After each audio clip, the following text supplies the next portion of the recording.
Então, boa noite, irmãos. Boa noite. Sejam bem-vindos ao nosso encontro do Centro de Estudo Ave Maria. Para a gente começar, vamos fazer uma oração com alguns pensamentos aqui do São João Maria Vianney, né, que veio no book da minha Biblioteca Católica esse mês, né? E aqui tem duas citações, né, sobre a salvação. Conhecemos o preço de nossa alma pelos esforços que Deus faz para salvá-la e o demônio para perdê-la. O inferno se une contra ela e o céu por ela. Ó, como ela é grande! Para formarmos uma ideia de nossa alma, precisamos lembrar frequentemente do céu, do Calvário e do inferno. Queremos nos colocar em nome do Pai, do Filho e do Espírito Santo. Amém. Pedindo a intercessão então de São João Maria Vianney e também de Nossa Senhora, a Imaculada Conceição. Te pedimos, Senhor, que o Teu Espírito Santo possa nos conduzir nesta noite, iluminando nossas palavras, nossos entendimentos, nossos discernimentos, para que nós possamos Te glorificar a vontade do Pai sobre as nossas vidas. Ave Maria, cheia de graça, o Senhor é convosco. Bendita sois vós entre as mulheres, e bendito é o fruto do vosso ventre, Jesus. Santa Maria, Mãe de Deus, rogai por nós, pecadores, agora e na hora de nossa morte. Amém. Glória ao Pai, ao Filho e ao Espírito Santo, como era no princípio, agora e sempre. Amém. Continuamos em nome do Pai, do Filho e do Espírito Santo. Amém. Amém. Então, irmãos, é o terceiro encontro, né, que a gente tem desse curso, né, sobre a doutrina social da Igreja. Então, o primeiro foi conduzido pelo Galone, o primeiro pelo Galone, o segundo pela Janine. Agora ele conduziu o terceiro encontro e o tema é Missão da Igreja e Doutrina Social. Bom, para a gente falar Missão da Igreja, a gente tem que verificar quem fez a Igreja, né? Então, quem fez a Igreja foi o próprio Cristo, né? Então, Cristo ele dá uma missão, né? Então, aos seus discípulos, aos seus apóstolos. Então, vou pegar a passagem de Mateus, capítulo 28, do 16 ao 20. Novo envio dos discípulos. Depois da ressurreição, né? Esse fato. Os 11 discípulos foram para a Galileia, para a montanha que Jesus lhe tinha designado. Quando o viram, adoraram-no.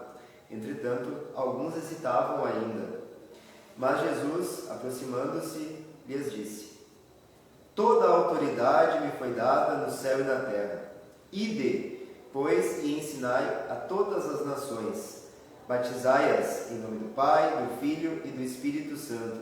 Ensinai-as a observar tudo o que vos prescrevi. Eis que estou convosco todos os dias até o fim do mundo. Palavra da salvação. Glória a vós, Senhor. Então foi o próprio Cristo que nos enviou em missão, né? Então mandou a gente, os discípulos, a ensinar, e hoje nós nos colocando, né, na condição de discípulos de Jesus, a gente também tem essa missão de ensinar, né? Então ensinar não significa que a gente sabe tudo, né? Mas o pouco que a gente sabe e que a gente obviamente coloca no caminho reto do Senhor, a gente precisa ensinar, precisa evangelizar. E agora eu também pego uma outra referência bibliográfica, né, que é o livro Código da Educação, do professor Antônio Donato. Então, para fazer um contexto até sobre o Concílio Vaticano II, para a gente entender um pouquinho sobre a missão da Igreja. Uma das coisas que o professor Antônio Donato ele até comenta nesse livro é o seguinte, que na Antiguidade, os mestres, né, principalmente os de filosofia, eles não tinham esse hábito de mandar os seus discípulos, né, os seus alunos, irem ensinar, né, o que eles tinham ensinado para eles. Não tinha esse hábito. não era uma coisa comum, né? Então, Pitágoras foi o que começou, né? Platão, Aristóteles, esses mestres da antiguidade, eles não tinham esse hábito de mandar os seus discípulos irem por sair pela Grécia afora ensinando, né? Mundo afora ensinando. Jesus ele vai ser o primeiro, né? Vamos dizer assim, grande mestre que vai dar essa ordem para os seus discípulos de eles sair e irem ensinar o que ele tinha ensinado, né? Então vai ser o primeiro grande mestre na história a fazer isso. Bom, mas antes da gente entrar propriamente no tema, eu vou ter que criar uma polêmica, tá? Uma polêmica. No ano de 2023, mais precisamente em julho de 2023, às vésperas da Jornada Mundial da Juventude de Lisboa, houve uma entrevista que foi feita com um bispo. Não vou citar o nome dele aqui porque, né, para evitar problemas, mas esse bispo está na internet, né? Está na internet, é só acessar que a gente consegue. E ele fez uma afirmação que, na verdade, é muito surpreendente, chocante, porque ela, de fato, ela se distancia totalmente do que Jesus disse. Olha só o que ele disse: nós não queremos converter o jovem a Cristo, nem a Igreja Católica, nem nada disso. Nós queremos que seja normal que o jovem cristão católico diga e testemunhe o que é, que o jovem muçulmano, judeu ou de outra religião também não tenha problemas em dizer o que é. Queremos que aquele jovem que não confessa religião nenhuma se sinta à vontade e não se sinta estranho, porque é assim ou é de outra maneira, e que todos entendamos que a diferença é uma riqueza e o mundo será objetivamente melhor se nós formos capazes de colocar no coração de todos os jovens essa certeza da fraternidade de todos os irmãos que o Papa tem feito um enorme esforço para colocar no coração de todos. Ainda coloca o nome do Papa no meio, né? É brasileiro esse bispo? Português esse bispo. Então, ele falou isso. Gente, necessariamente nós devemos fazer todos os esforços para converter as pessoas a Cristo e, obviamente, a verdade que está contida na Igreja Católica. Claro, tem que ter jeito, né? A gente não vai chegar, né, colocando o galo abaixo com um pensamento incisivo e forçando a barra, como a gente fala, né? Tudo, obviamente, iluminado pela graça do Espírito Santo, com palavras certas, né? A gente vai ajudando, vai instruindo. Mas a gente tem que ter dentro do nosso coração o desejo que as pessoas se tornem cristãs católicas, porque aqui está a verdade. Aqui está a verdade. Por isso que eu quis iniciar com essa oração, né, do São João Maria Vianney, que ele fala aqui, né? Então, conhecemos o preço de nossa alma pelos esforços que Deus faz para salvá-la e o demônio para perdê-la. Então, Deus ele fez um esforço tremendo, morreu na cruz por nós, né? Porque Ele quer que a gente siga Ele. Então, a gente tem essa missão de ir evangelizar e anunciar Jesus Cristo e querer sim que as pessoas se convertam a Cristo, que elas entreguem a sua vida a Cristo e que, obviamente, seja dentro da Igreja Católica. Tem que ser esse nosso desejo. A gente não precisa falar isso de uma maneira, vamos dizer assim, clara e objetiva num primeiro momento, né? Mas a gente precisa, por meio das nossas ações, ir testemunhando esse Jesus também, né? Para que as pessoas possam ir se convertendo. Então, a missão da igreja, ela é anunciar Jesus Cristo. Não é outra coisa, não é anunciar essa amizade, essa parceria aí que o bispo falou, né? Então, foi uma grande felicidade, né? Essas palavras que ele acabou tendo. Bom, como eu falei antes, esse livro, Código da Educação, do professor Antônio Donato, ele é muito bom, né? Porque ele também faz todo um relato histórico do que é um concílio, e de todos os outros concílios que existiram na história da Igreja, né, os concílios ecumênicos. Até a palavra ecumênico, né, que foi o Concílio Vaticano II foi ecumênico, não significa que é de parceria com outras igrejas, né? Mas ecumênico porque ele reúne bispos de várias regiões do mundo. Então, por exemplo, vai o bispo aqui agora a gente está sem, né? Mas vai o bispo de Uruguaiana. A realidade do bispo, da igreja local nossa, da Diocese de Uruguaiana, é diferente da realidade da igreja de São Paulo, por exemplo, que é diferente da realidade de uma igreja católica, obviamente, de um bispo lá da África, da Ásia.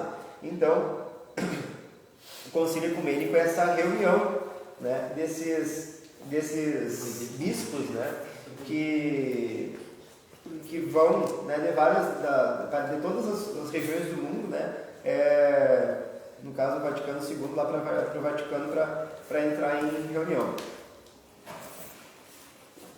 Bom, o Concílio Vaticano II, ele formulou, né, ele foi de 62 até 65, os encontros, e não ficou tudo pronto dentro do concílio. Muitas coisas foram sendo escritas posteriores ao concílio, alguns documentos foram, né, finalizados só relatórios, enfim, só na década de 80, ali, nos inícios dos anos 80, né, foram finalizados. Então teve documentos, teve decretos e teve declarações também que foram feitas durante todo o concílio. E aí, a partir de tudo isso que foi produzido, né, as encíclicas, enfim, tudo que foi produzido dentro do concílio, a gente hoje, por exemplo, vai ter frutos disso, né, que é o Catecismo da Igreja Católica, o nosso atual que nós temos, né, hoje, o atualizado, né, ele é fruto, obviamente, de toda uma história da doutrina, da tradição da Igreja e tudo mais, mas ele é fruto do Concílio Vaticano II. E também, né, o que é o foco central, né, do nosso curso, que é o compêndio, né, da doutrina social da Igreja. A doutrina social da Igreja ela também vai ser fruto desse Concílio Vaticano II. Né? Então, tudo aquilo que foi escrito na doutrina social, ela provém desse concílio. O professor Antônio Donato, ele fez alguns questionamentos. Por que será que o Papa João XXIII ele convocou o Concílio Vaticano II? Porque, na prática, em geral, os concílios eles sempre foram convocados quando tem um problema grave acontecendo na estrutura da igreja. Alguma coisa está acontecendo, convoca o concílio. E não tinha nada de grave dentro da estrutura da igreja acontecendo naquele momento. Então, até por isso que se chama que esse concílio ele foi um concílio pastoral. Por quê? Porque o grande objetivo do concílio que o Papa via era, de fato, tentar organizar a evangelização, né? Que é exatamente o tema de hoje, né? A missão da igreja.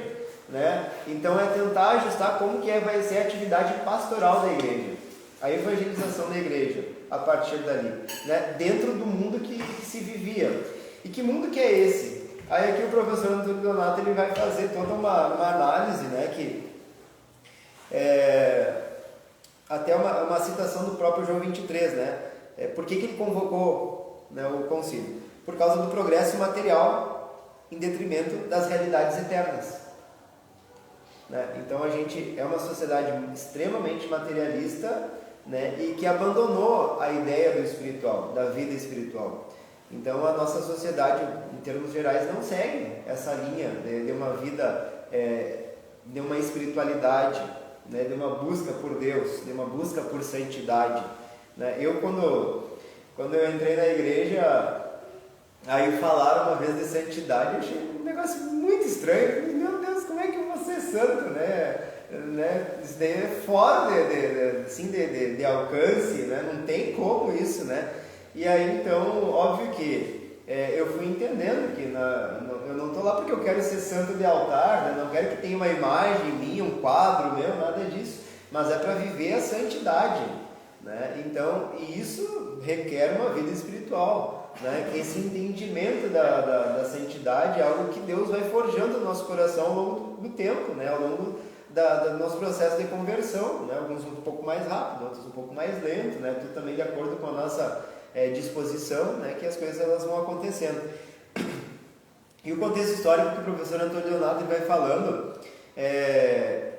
ele traz desde lá da Grécia Antiga vários fatores, mas o grande ponto que ele chega assim, ó, que o mundo ele começa a ficar, vamos dizer assim, afastado dessas realidades eternas, vai se dar sobretudo depois ali da peste negra, que é no século XIV, né, 1348, que ela dá o boom lá na Europa, e que nessa mesma época vai acabar surgindo, né, uma nova corrente, né, filosófica, intelectual, cultural, enfim, que é o Renascimento. Né, vai surgir lá com Petrarca, Michel de Montaigne, né, que foram os primeiros assim, do Renascimento. Então, que até eles vão fomentar até a palavra renascimento, que eles querem renascer a cultura clássica, antiga, né? E se afastar principalmente da escolástica, que era a filosofia, a teologia, né, cristã, católica, né, de São Tomás de Aquino. Então, eles queriam se afastar dessas realidades. E aí, então, a partir daí do Renascimento vai surgir a revolução, né, a revolução científica, né? Então a gente vai ter Leonardo da Vinci, por exemplo, Copérnico. Não vamos entrar aqui no grande ponto sobre cada um deles, né? Só fazer memória assim dessas revoluções que foram acontecendo, o Isaac Newton, que também veio nessa época. Nós vamos ter uma realidade que o Renascimento vai trazer, que é o antropocentrismo, então, né? Então vai entrar naquela, entre aspas, aquela luta, né? O teocentrismo, que a igreja ela sempre preservou, que a nossa vida precisa ser centrada em Deus. E aí o antropocentrismo é uma ideia que a nossa vida precisa ser centrada nas coisas humanas, né? Por isso também é chamado de humanismo, essa filosofia. Bueno, depois disso vai se desenrolar outras filosofias, né? Então a gente vai ter o racionalismo, a gente vai ter empirismo, vai ter, por exemplo, o Hume, que era um empirista, ele dizia o seguinte, Deus seria uma suposição, porque os empiristas eles diziam que a gente só poderia aceitar como verdadeiro aquilo que desse para comprovar pela experiência. Se Deus não dá para comprovar pela experiência, ele seria apenas uma suposição. Então já vai se afastando de uma maneira cada vez mais radical. O próprio o Descartes, que era o racionalista, né, ele até criou a teoria lá do gênio maligno, né, que Deus seria o gênio mau, aí ele acaba criando, né, então, e se Deus ele é um gênio mau, né, ele acaba criando essa hipótese, vamos dizer assim, né. Depois nós vamos ter iluminismo, por exemplo, também, que aí o iluminismo, esse daí já é bem mais tenso, né? Então, porque ele vai inspirar a Revolução Francesa, né? Então, toda a questão do anticlericalismo de uma maneira extremamente forte, né?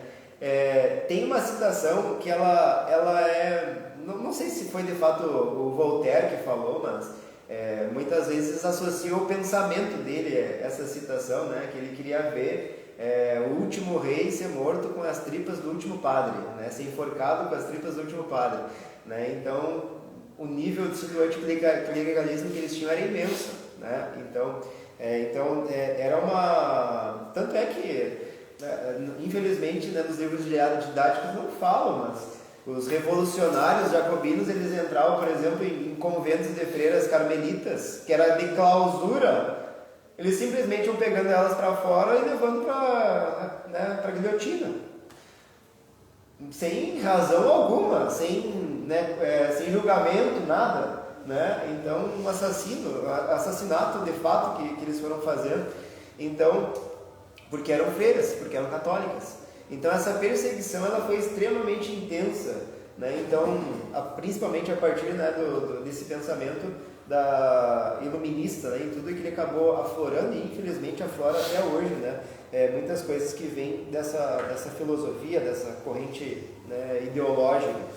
Nós vamos ter então também aí já século XIX, nós vamos ter uma nova corrente filosófica que ela já vai ser fruto também da Revolução Industrial, chamada existencialismo, né? E aí a gente vai ter alguns que não são tão, vamos dizer assim, ligados a essa parte da questão religiosa, até não atacam, o que eu quero dizer, né? Não atacam tão gravemente, Mas aí depois vai ter um cidadão chamado Nietzsche, né? Que aí sempre quando eu comento do Nietzsche, né? Ele era ateu, professor. Bom, quando criaram os ateus, Nietzsche abriu acho que umas 10 porteiras na vida de todo mundo, né? Então, porque aí então todo o pensamento dele é anticristão, né? Então até toda a moral que ele chama de judaico-cristã, né? Então ele queria, literalmente ele dizia que ele queria destruir, e aquele que conseguisse destruir essa moral, viver não mais preso a essa moral, seria o super-homem, né? Ele falava, e ele até decretou aquilo, né? Que Deus está morto, né? Então, outra citação que é dada a Nietzsche, né? Então ele afirmou isso, Deus está morto. Então, a perseguição à fé, ela começa a ser gigantesca, né, a partir daí. Bom, depois nós vamos ter uma outra linha que vai se chamar positivismo, né, que vai surgir com Augusto Comte. E aí do positivismo a gente vai ter uma outra realidade que a gente chama de cientificismo. Então, colocar na ciência a fé. A ciência ela pode nos dar resposta para tudo, né? Então esse que é o princípio básico, né, do que vem a ser o positivismo. Então o positivismo ele foi outra doutrina que foi só incrementando um pouquinho mais daquilo tudo que já estava ruim, né? Então mais uma. Então colocar a ciência como o ponto central da vida da pessoa, né? Então não é mais Deus, agora é a ciência. A ciência ela vai dar respostas. Tanto é que um fruto, né,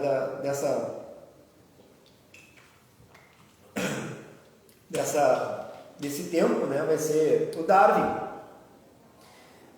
porque Darwin vai explicar a origem do homem, né? Então a gente vai ter por exemplo, Freud falando sobre o inconsciente do homem. Então a gente vai ter muitas coisas ligadas cada vez mais a explicações sobre o que é o homem por meio da ciência. A ciência explica o que é o homem. E aí, dentro de todas essas realidades, a gente vai chegar no famoso, né, materialismo histórico, o marxismo, né, de Karl Marx, né, e de Engels. E esse sim destruiu muito, né, daquilo que é a essência humana, né, porque eles trataram o ser humano literalmente como seres materiais, né? Então até ele falava, Marx, uma das coisas que ele dizia é a questão sobre trabalho, né, que o ser humano ele é o que produz, né? Então, ou seja, ele trata a essência do ser humano a partir da sua produção, né? Então daquilo que ele faz, daquilo que ele trabalha, né? E aí obviamente que nós vamos ter aí, vai se inserir nesse meio, né, nesse bojo todo, né? Vai se inserir luta de classes, né? Opressor, oprimido, né? Então todas essas coisas que foram sendo impregnadas dentro da sociedade de uma maneira geral. A gente vai ter então a Revolução de 1917 na Rússia. Nossa Senhora de Fátima já dava já um grande alerta sobre aquilo que estava acontecendo na Rússia, né?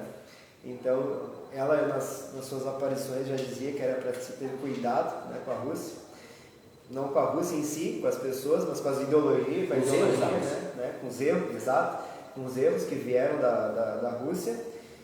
Se espalhou essa revolução comunista no mundo, né, para vários países, né? Então ela se dissipou, algumas por forma com chegada ao poder político, como na China, Vietnã, né, as Coreias, Cuba, enfim. Outras chegaram por meio de, vamos dizer assim, infiltrações, né? Infiltrações que foram acontecendo, e isso se dá até nos nossos tempos, né? Várias infiltrações, ideologias, enfim, como até o discurso que nós temos hoje sobre minorias, né, vem muito desse cunho. Exato, né? O marxismo cultural, né, que foi se disseminando ali, principalmente a partir do Gramsci, né, do italiano, né? Então muitas coisas foram sendo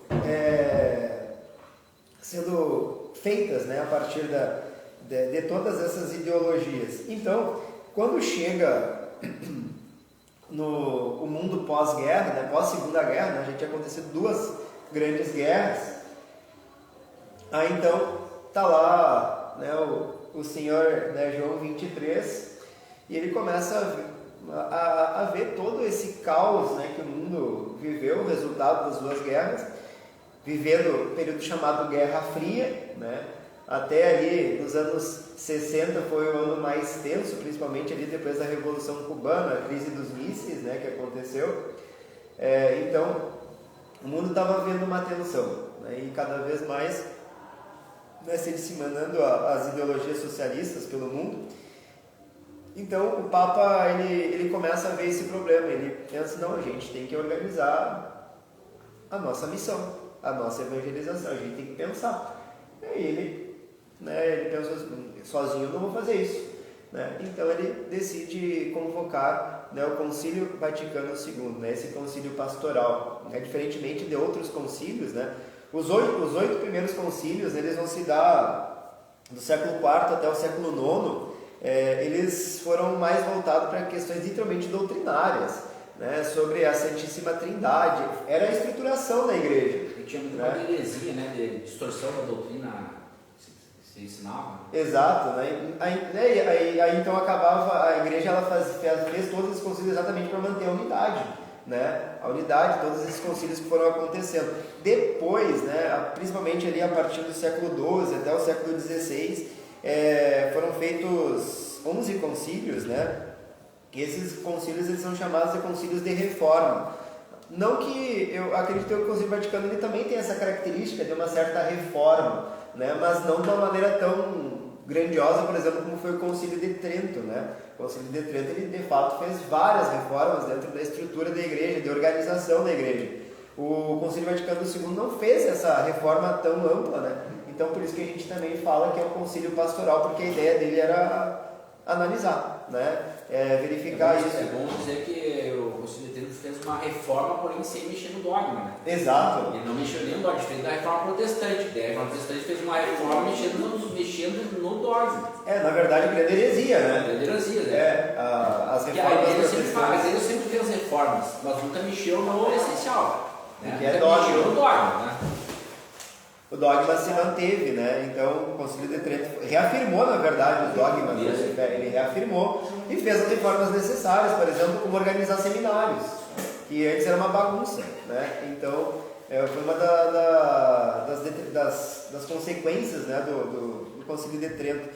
Bom, então, gente, chegando, né, no material, né, do compêndio da doutrina social da Igreja, nós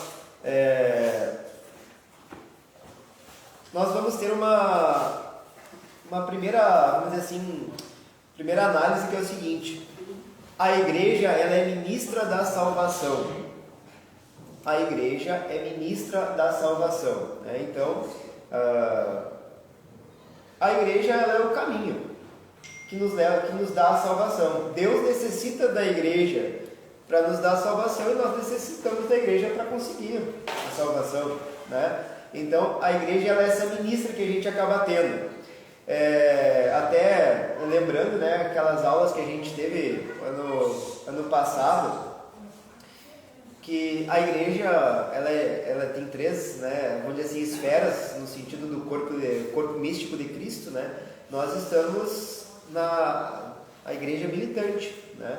Então, o Papa, enquanto, vamos dizer assim, chefe da igreja militante, ele precisa fazer algumas determinações quando ele vê que há necessidade, principalmente nesse sentido. O Concílio Vaticano II, só para também reafirmar, ele não alterou nenhum dogma, né? Ele reafirmou todos os outros anteriores. A igreja não teve mudança dogmática, mas apenas mudança pastoral.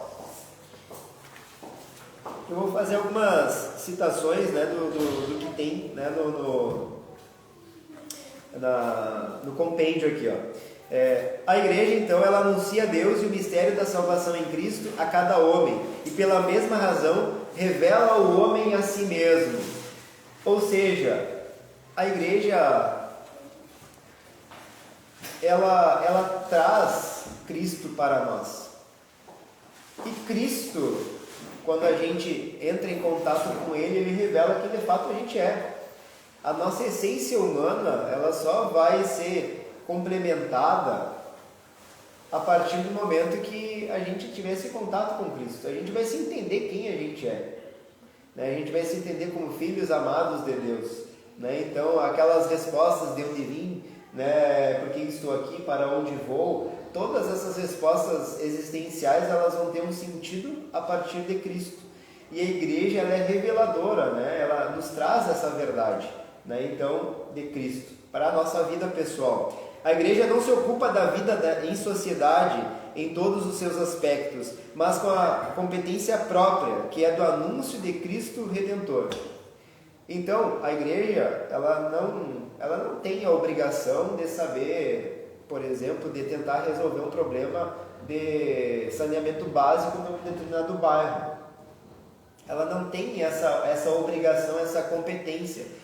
Mas a igreja, ela tem a obrigação de zelar pela salvação das pessoas que estão lá. É isso que a igreja, ela tem a competência. Óbvio que a gente sabe que dando dignidade às pessoas, é mais fácil das pessoas elas se sentirem também amadas por Deus e elas entenderem, né, que Deus as ama. Né? A gente sabe que uma coisa leva a outra, né? Mas o objetivo maior da igreja é a salvação, né, da alma humana. Com a sua doutrina social, a igreja propõe-se a assistir o homem no caminho da salvação. A igreja tem o direito de ser, para o homem, mestra de verdades da fé. A igreja tem o direito. Essa palavra aqui, quando eu estava, né, lendo, me frisou bastante exatamente por causa disso. Porque é o direito da igreja. Jesus deu para Pedro, né, essa competência, né? Tudo que ligares no céu será... É que tem dois que são de vocês aqui, né? Dois que saíram ali dos coroinha. Posso deixar aqui no pátio, não tem problema. O Miguel e o Gabriel. Isso. Não tem tempo, eu estou aprendendo, mas Não, tá, mas vou pensar pra você, porque Não pode a gente vai deixar sair. eles não vão lá, não. Tá, então tá. Obrigada. Então, quando Jesus fala para Pedro, né, tudo que ligares na terra será ligado no céu, e tudo que desligares, né, será desligado também, Jesus deu toda a autoridade a Pedro, ou seja, a igreja. Jesus deu essa autoridade. Por isso que a gente pode e deve seguir literalmente a igreja de olhos fechados, né? A gente não apenas pode, mas deve seguir a igreja de olhos fechados, né? Então, claro que a gente, até o Eduardo, né, na aula que ele deu sobre liturgia para nós, a gente acabou conversando, né, sobre isso, que a gente sabe que a igreja, ela é feita de homens, né, e os homens, eles pecam, assim como cada um de nós, a gente peca, os padres pecam, enfim. Às vezes pode ser que, por exemplo, um padre, ele acabe falando descuidadamente algum tipo de bobagem, na homilia, por exemplo, né. Por que se reza então a oração do creio? É para reafirmar a fé, né? Ali está contida as verdades da nossa fé na oração do creio. Então serve para reafirmar, né? Então a verdade de fé que a gente tem na igreja. Então a igreja, ela tem por essência, né, então, ser esta ministra reveladora da fé em Cristo. E a gente pode se apoiar na igreja. Quando a gente fala se apoiar na igreja, está falando toda a doutrina que a igreja produziu, né, nesses 2000 anos de história, né, tudo aquilo que ela produziu de doutrina, de tradição, de acordo com as verdades que foram reveladas pelo próprio Cristo, né? Então ali a gente pode ter certeza. Bom, no parágrafo 66 ele vai falar sobre a questão da promoção humana. E aí ele vai falar que nós, seres humanos, temos laços antropológicos, ou seja, esses laços antropológicos que nos unem, né, então ligados a questões sociais e econômicas. Nós estamos no mundo, né? Então a gente tem de fato esses laços antropológicos que acabam nos ligando, que é aquilo que nos caracteriza como seres humanos, que é ter uma economia, que é ter uma realidade social. Isso nos une, isso faz parte. Mas nós também temos uma realidade teológica, né? Ou seja, a realidade social, econômica que a gente está inserindo, ela não pode se dissociar do plano de Deus, da realidade daquilo que nós somos em Deus, ou que nós somos para Deus. Isso não pode estar dissociado. Então, existe uma realidade, vamos dizer assim, temporal, mas existe uma realidade espiritual. A gente não pode dissociar isso. Então existem essas duas realidades. E aí, existe o outro laço, que é o laço da caridade. O laço da caridade é esse que faz com que a gente tenha de fato o entendimento dessas duas realidades. Então vai fazer com que a gente busque a paz, a justiça, o autêntico progresso do homem, né? Tem valor no Evangelho, que seria a verdadeira caridade. Né? E claro que a gente sabe que a caridade ela pode se dar de várias formas. Né? A gente está estudando aqui uma forma de caridade. A gente dá um prato de comida para quem não tem, é uma caridade. Dá uma roupa para quem não tem, é uma caridade. Né? Então, a gente visitar um doente é uma caridade. Então, todas essas formas que a gente faz são ações caridosas, né, que a gente pode fazer. Mas isso é de fato por quê? Porque a gente une essas duas realidades, a gente compreende que há essas duas realidades, a realidade temporal, social, econômica, enfim, e a realidade espiritual. A gente junta essas duas realidades, então a gente não pode dissociar a realidade antropológica só uma coisa e nem, entre aspas, uma realidade só espiritual, teológica ela também não tem. Pegando a fala de São João na primeira carta, mas falando o contrário, mas com a equivalência, se você ama a Deus que é invisível, você vai amar o seu irmão que é visível. Exato, perfeito, né? Então isso é a caridade, né? Então isso é a caridade. Bom, a natureza da doutrina, ou seja, por que de fato, né, é importante ter uma doutrina social na igreja, né? Bom, ela não é definível segundo os parâmetros socioeconômicos. É o primeiro ponto. A igreja não criou uma doutrina social baseada nos aspectos socioeconômicos, mas sempre em vista da salvação das almas. É sempre esse o objetivo maior.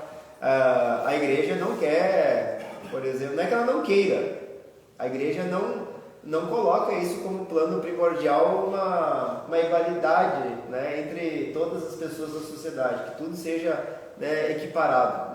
A igreja não coloca isso como prioridade de forma alguma, mas sempre é a salvação das almas a prioridade da igreja. Não é um sistema ideológico ou pragmático que visa definir e compor relações econômicas, políticas e sociais. Né? Então a doutrina social da igreja ela também não tem relação com nenhum tipo de ideologia. A gente vai falar mais adiante sobre isso. A doutrina social, portanto, é de natureza teológica e especificamente teológica moral, tratando-se de uma doutrina destinada a orientar o comportamento das pessoas. Basicamente é isso. Então, a doutrina social da igreja, ela visa nos orientar. A doutrina ela tem uma... O primeiro ponto, antes que tu falou, a igreja, na verdade, ela não era... Quem era são os filhos da igreja. Isso, os filhos da igreja. Isso. O Papa enquanto doutor privado da igreja, enquanto doutor privado da igreja ele era. Ele pode errar, assim como qualquer um de nós é. Agora, enquanto na cadeira de Pedro, ex-cátedra, né, aí não erra. Só que raramente ele se posiciona como Pedro. Na verdade, essa foi só no Concílio Vaticano I, né, que foi definida essa questão da ex-cátedra, né? E eu não sei se foi só uma vez que ele se posicionou, nem sei qual foi o Papa depois. Porque ex-cátedra, normalmente os papas não falam ex-cátedra. Diz que pode ter Concílio Vaticano II, e nenhum dos papas falou ex-cátedra. Exato. Nem o Bento XVI, nem o João Paulo II, e mesmo o Francisco. Eu acho que foi antes do... Tudo que o Francisco, por exemplo, fala, ele nunca fala ex-cátedra.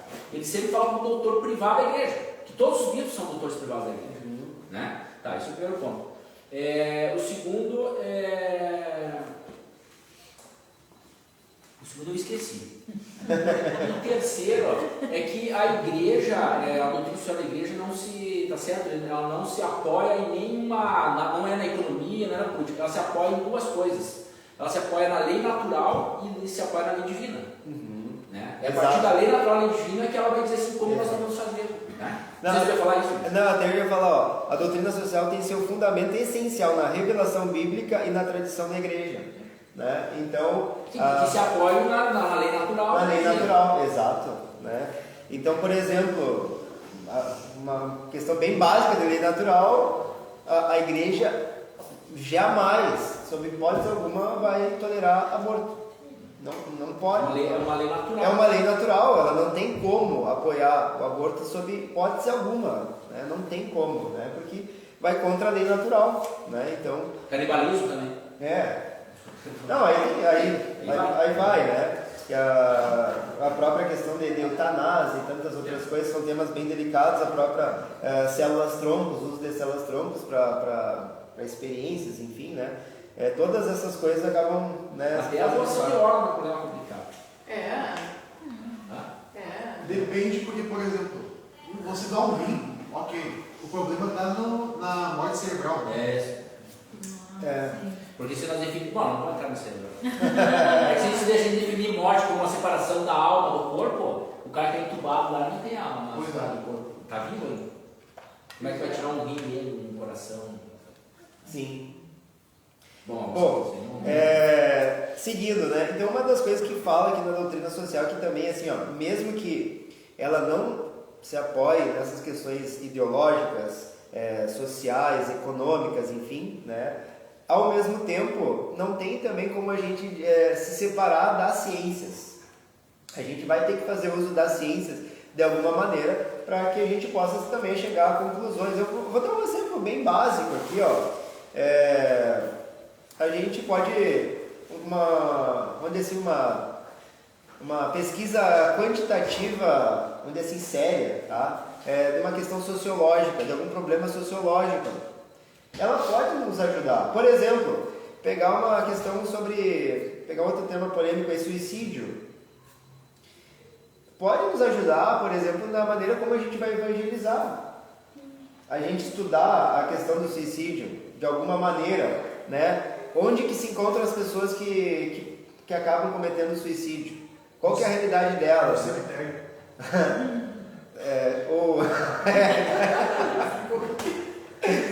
Não, mas, vamos lá, que tem a pretensão, onde que elas estavam antes, tá? Vamos lá, né? Então, que grupo social que elas pertenciam, quais foram os fatores, enfim, tantas coisas a gente pode fazer, a gente pode utilizar isso para fazer a nossa evangelização. Mas é bem, entre aspas, chuva aí, né? A igreja não se opõe ao progresso. Exato. Né? Ela não se opõe ao progresso.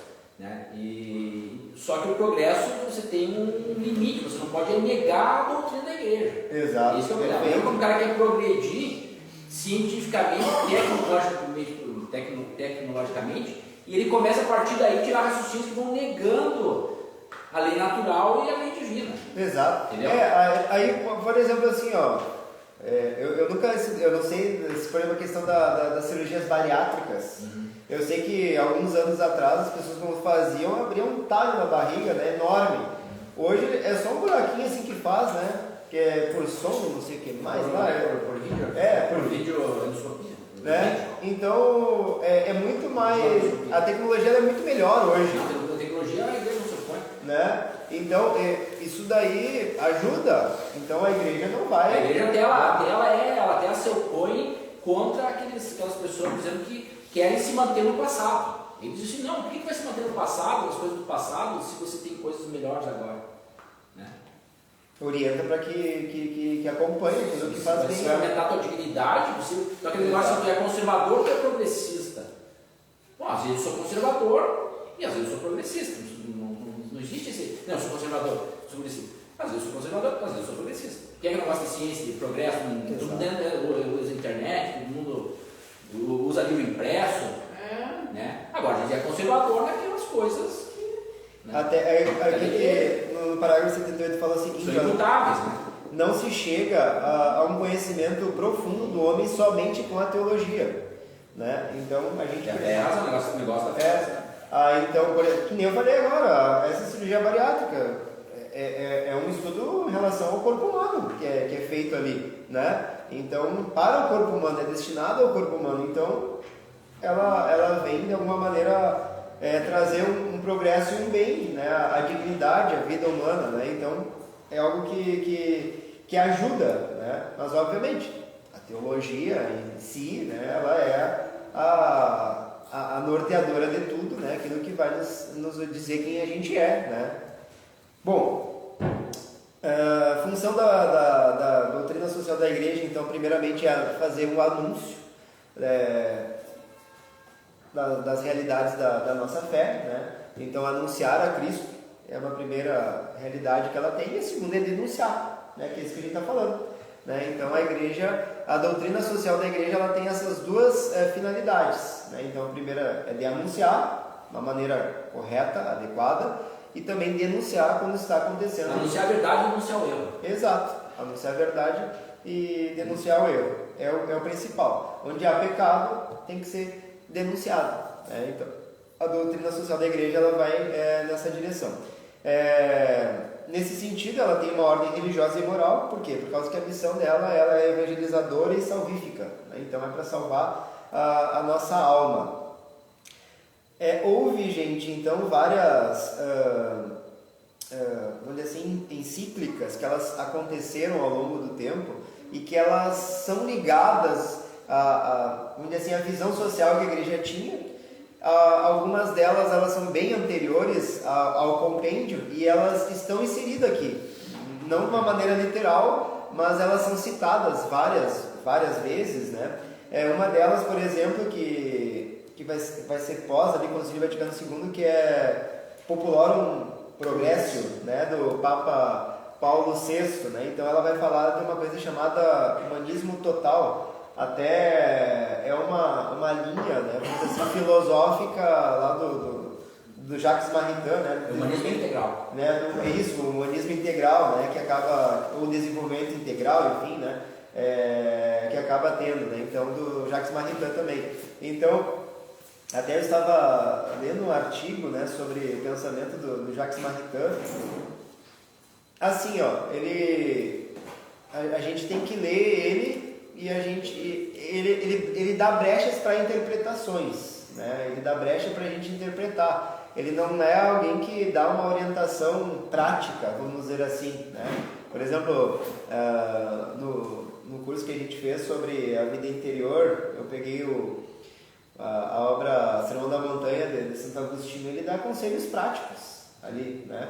O Jacques Maritain, ele dá conselhos que eles são, onde assim, para te adaptar de acordo com a tua realidade, né? Que ele acaba dando ali. Chegou a ler o Humanismo Integral? Não, eu li um artigo sobre a obra. O que ele fala ali é o seguinte, ó, ele fala assim, primeiro ele faz um levantamento histórico, mais ou menos como o Donato faz. Um levantamento histórico para dizer assim, nós estamos na merda. Tá? Então, só que o que acontece? Nós temos a igreja e a igreja está dentro do mundo. E esse mundo está destruído. Está destruído. Ao invés de ele pegar e dizer assim, nós temos que voltar às bases, que seria... Nós temos um modelo já de como que o mundo funciona, que é a cristandade. Né? Então, qualquer pessoa, qualquer teólogo, mais ou menos uma boa... Eu não vou dizer que ele seja mal intencionado, mas que tem uma intenção boa, ele vai dizer assim, não, devemos voltar àquelas bases lá, né? Onde a igreja e o Estado andam de mãos dadas e o Estado defende a igreja.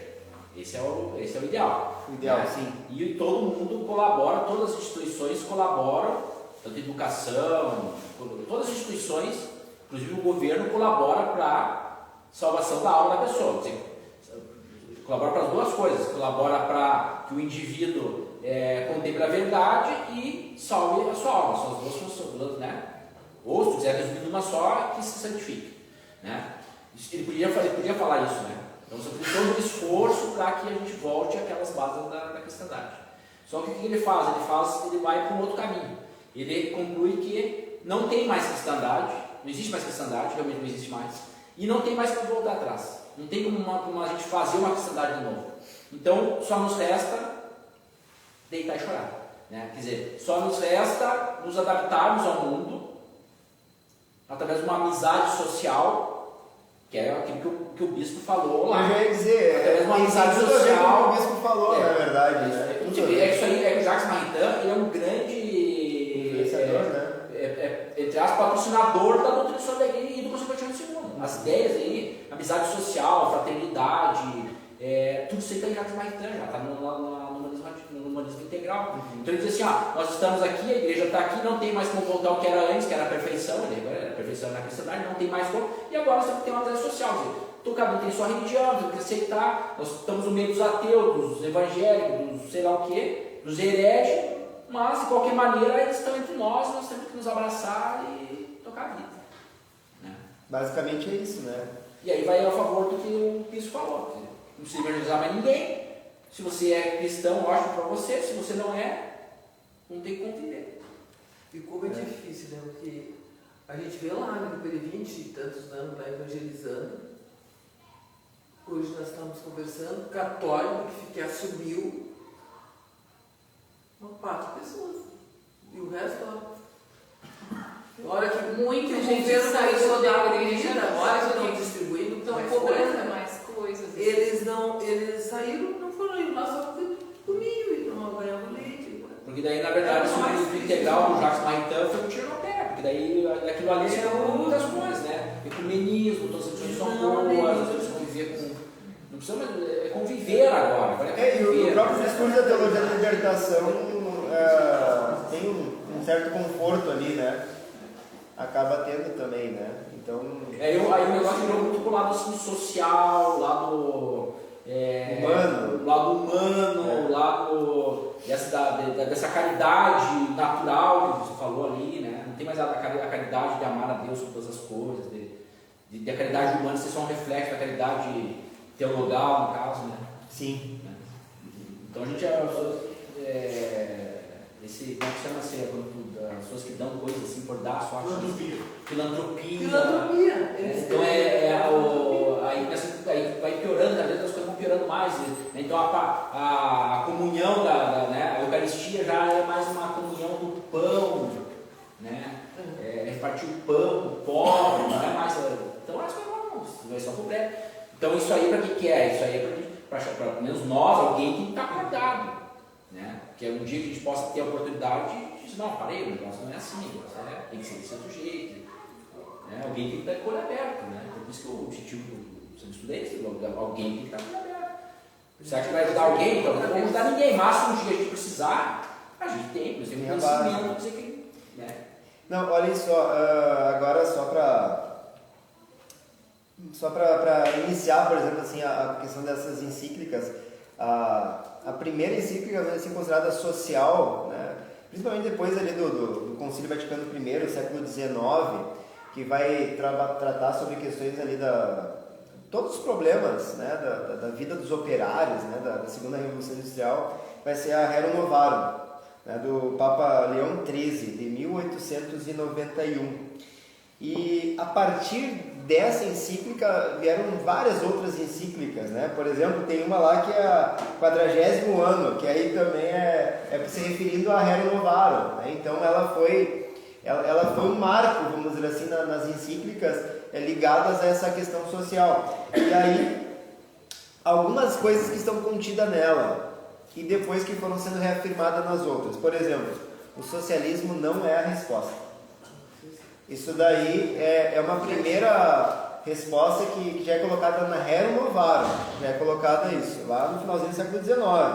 Ela expõe o direito à propriedade privada e da colaboração, mas ela não se coloca na questão da luta de classes. Então, ao invés de ter luta de classes, ela fala na questão de colaboração, né? Então, se tu trabalha para alguém, tu é colaborador de alguém. Obviamente que o que a igreja ela entende? Que tem que haver justiça. É isso que tem que haver, é a justiça. É a lei natural da justiça. Né? Exato. Então, é óbvio que quem tem, vamos dizer assim, uma linguagem bem marxista e os meios de produção, tem uma consequência que ele vai ter maior lucro, porque é ele que está à frente, está investindo e tudo mais. Mas tem que ter a questão da justiça, né? Então, isso daí é uma outra questão assim, muito que precisa estar sempre bem. A gente precisa estar atento, né? Então a igreja ela se opõe a essa ideia de luta de classe, opressor, oprimido, enfim. E a igreja ela prega o direito à propriedade privada. As pessoas devem ter a propriedade privada, porque se as pessoas não tiverem direito à propriedade privada, qualquer um pode pegar o que é do outro, né? Então aí a gente tá no catecismo, né? Isso aí. Exato. Né? Isso, tanto o catecismo quanto, né, a doutrina social da igreja, elas são frutos principalmente, né, do Concílio Vaticano II. E como o pessoal não compreende, né? Eu acho que todo entendesse assim, esse certo da justiça. A justiça quer dizer que aquela pessoa que está trabalhando, está colaborando para que tu cresça, materialmente, ela também tem que crescer. Claro. Ela tem que ganhar uma percentagemzinha naqueles. Mas E aí, esse é o grande segredo. Mas é o egoísmo.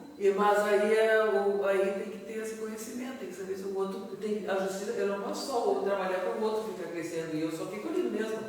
Exato. Ele tem que também crescer junto. O ideal é que todos os empregadores tivessem essa noção, né? Então, Que haveria dos dois muito lados, mais. tendo justiça, todo mundo cresce. É. Agora, se tu é injusto, se tu é uma pessoa justa, tu vai querer que o outro cresça, que tenha melhor qualidade de vida. E até que te abandone, vai procurar outros lugares que tenham mais Pode crescer mais. oportunidade, né? Bom, depois, né, essa 40º ano ela vai ser do Papa Pio XI, ela vai refutar o liberalismo, né? Aí até ele fala assim, entendido como uma concorrência ilimitada, né, das forças econômicas, né? Então, e vai reforçar novamente o direito à propriedade privada. Ou seja, a Igreja, em relação ao liberalismo, né, aquela, né, como tem lá a música do, agora esqueci a banda, aquela de rock lá, Capitalismo Selvagem, né? Lá dos anos 80, né? Então, esse capitalismo selvagem, a Igreja ela se opõe, né? A Igreja ela se opõe, né? Ao lucro pelo lucro, né? Ao lucro pelo lucro, exatamente, né? Então, essa parte a Igreja ela refuta totalmente, né? Então, o liberalismo econômico, obviamente que para existir um comércio, né? Essa relação comercial é uma realidade de liberalismo, né? Tem que ter a liberdade de comércio. Mas, voltando ao tema anterior. O que a Igreja chama de liberalismo, né? Tem até encíclicas, que é o que ela chama de liberalismo, que ela fala é um movimento revolucionário. Uhum. Liberalismo é igual ao movimento revolucionário. Então, dentro desse movimento revolucionário, tem um monte de doutrina aí. Exato. Positivismo, comunismo, marxismo,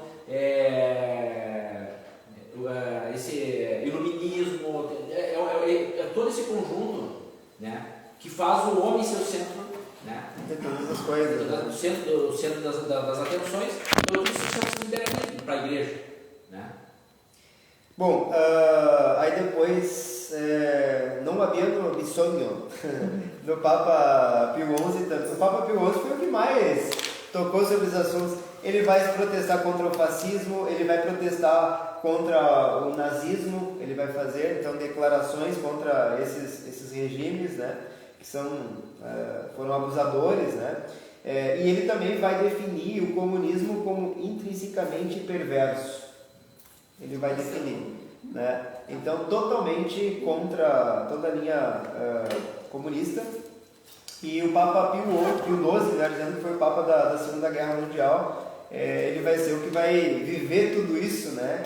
E depois ele vai ser sucedido, né, pelo João 23, que vai ser o que vai abrir, né, o Concílio Vaticano II.